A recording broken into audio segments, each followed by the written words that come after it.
We coming at y'all with another edition of Who Got Next. It's the Boxing Clinic and more. And this is an installment we doing, man. Who Got Next is basically fighters that aren't in the public view. You know, fighters that are talented or need a notoriety. And, you know, they might be, some of them may be champions that just, you know, never heard of. Or some of them might be prospects, contenders.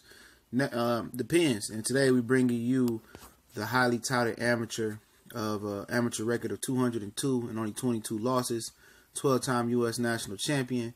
You know, I fighting out of Tennessee. I think was born in Akron, Ohio. Talking about Ryan Blue Chip Martin. This your boy CJ Goodfellow. We back with the Boxing Clinic and more. Y'all know what it is. One time for the one time. Don't forget to smash that subscribe button and hit the bell icon, man. But Ryan Blue Chip Martin, you know, gets this video because, you know, he's going to be entering the World Boxing Super Series tournament. And not only just that, you know, he's going to be in the field with Regis Prograis, potentially Josh Taylor, Relic, Anthony Agat, Maurice Hooker. So it's a who's field at 140. And this kid is a talented guy. He's 5'11", 25 years old. I mean, Jermaine Taylor dubbed him Kid London because they thought he was going to go to the 2012 Olympics and win gold. You know, that's how talented he was. He ended up losing to eventual 2012 alternate Robert Easter Jr. You know, I think it was said like 14-8. I can't remember what the score was. So he lost to him, and ultimately a couple years later he turned pro. When he turned pro, he sat down with a lot of different you know, promotional companies. He ended up signing with SMS Promotions, and SMS Promotions is 50 Cent promotional company. Okay, so when he did that, we know what happened. That company had folded. He tried to disband or try to void his contract with 50 Cent. And then ultimately they came with a deal with 50 Cent, get a percentage of damn near everything out of his contract. I mean, he had an underwear deal where Everlast would design him underwear for another company. He was on a fast track, dog. He was on a really, really fast track. 2014. He turned pro in 2014. Fought like 7-8 times in a year. But I think ultimately that 50 Cent deal derailed his career, man, and it threw him his promotional, you know, the promotional thing threw him off. But the kid is, he got all the attributes, man. I mean, you can see he's a big 140-pounder. He started off as a lightweight. But he got quick hands. I mean, he's a big guy who works the body, works the head. He get leverage on his punches. He can use his height. He also can get on the inside, shorten his shots up, and break people down to the body. He's 22-0. No draws, 12 knockouts, I believe. And, you know, the way he punches and the ferocity that he brings to the ring, you would think he would score more knockouts. His last fight was against British Prescott. He didn't get the stoppage. It was an 8-rounder.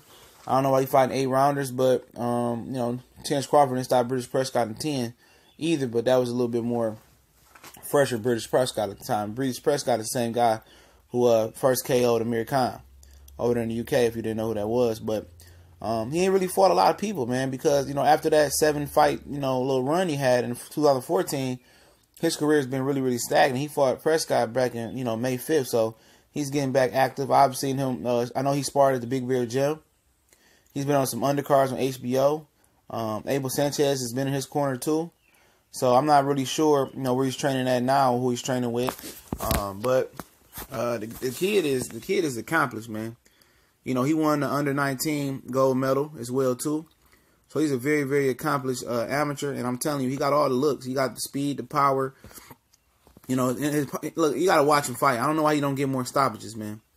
Because the kid punches with some solid power and and he got some ferocity too. Hand speed is good. You can just tell he got the look of a very, very good fighter. You know, he got the technique. He fluid. He ain't wobbly. He know how to use his height. He know how to get leverage on his punches.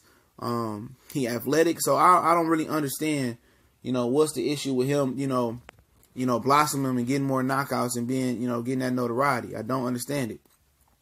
It might be a promotional thing, you know, it might just be, he might be just, you know, bored with these opponents that he fighting, but he gonna have a great opportunity to upset the apple cart in this tournament, you know. And, you know, if he's getting good sparring, he'll be okay. You know, because he didn't fought all the great guys in the amateurs. So that helps, you know, seeing those different styles. So I think he's a dark horse to make some noise in that tournament, you know, with Prograis and those guys. Because a lot of those guys in the tournament is not proven, though. You know, Relic might be the most proven guy because he beat Rancis Bartholomew. But to be honest, Regis Prograis ain't really had a tough test. Josh Taylor he had a tough test with Vasquez, but it ain't the toughest test. None of these guys in this tournament really beat anybody elite. They haven't beat Terrence Crawford, you know what I'm saying? You know, they haven't beat a Lomachenko. They haven't beat a Keith Thurman. You know, you get my drift. They haven't beat one of those guys. So it's a perfect opportunity for this guy to really show up and show out. Because a lot of these guys are on the same level he is. Some of them might hold world titles. You know, Relic might hold a world title. That's cool. Maurice Hooker might hold a world title. That's cool. But honestly, you know, really, none of them really been battle tested.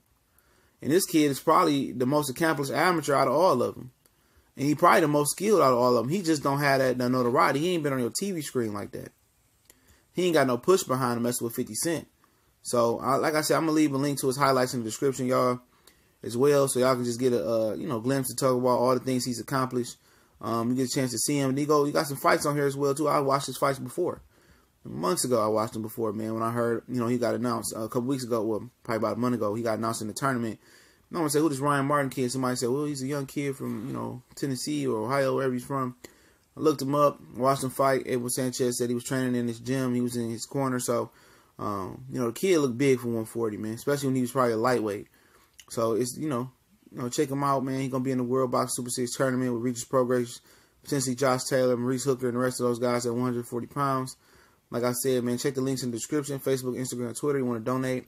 The PayPal link is in there as well. And hit the bell icon and subscribe. We go live when you hit that bell icon and we upload videos. And we go live, a couple times a day and have a live boxing chat. And we do more than just boxing as well, too. We do different sports and different other political and breaking news or just, food for thought topics. So, tune in, man, and check the archives out. See if you like it or not. But shout out to Brian Blue Chip Martin. One time for the one time we gone.